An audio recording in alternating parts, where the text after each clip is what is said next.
there's no scripture that ever condemned polygamy. Sure there is. Deuteronomy 17:17. Don't multiply wives.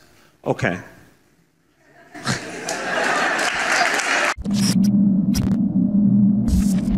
Okay, so I have a friend, and he was Christian, but now he's kind of diving into Hebrew Israelite, Black Hebrews. Basically, it's like they live by the law of God, so on and so forth, but also grapple to Jesus. So basically, the main issue is polygamy.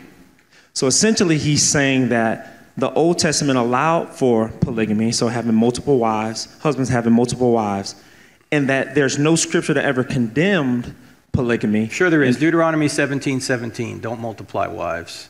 Okay.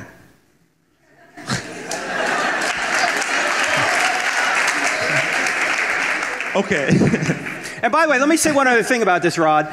Not everything described in the Bible is prescribed in the Bible.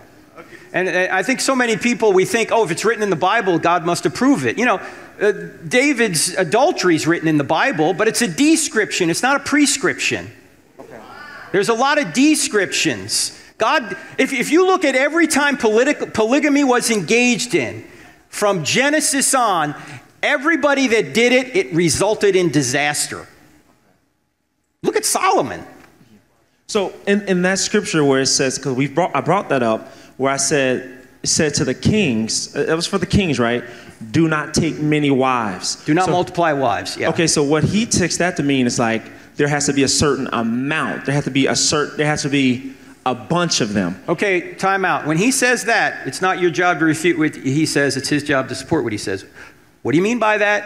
And how'd you come to that conclusion? So you're saying that it means you can't have more than one wife. That's what that means. I'm good with it, but is that well, I'm good with it, but I just want to, the question is this. I want to have solid, because I've debated him a bunch. I want to have solid scriptural evidence, you see what I mean, to give him to end it. There's a couple. Nail. All right. First of all, there's a buddy of mine by the name of Adam Coleman that does a lot of work on YouTube on the Hebrew Israelites. Check him out, Adam Coleman. And also check out David Wood on YouTube, Acts 17. He does a lot with Muslims, but also Hebrew Israelites. And also Vocab Malone also deals with Hebrew Israelites. So they're more experts in that field than I am. So Adam Coleman, David Wood, Vocab Malone. Okay? Yes, so check all that out. Now, obviously, God is for one man, one woman. Okay, that goes from Adam and Eve. It starts there. Didn't say Adam took several wives. He took Eve, okay? Just because it's described in the Bible doesn't mean it's prescribed. Just because it happened doesn't mean God approved.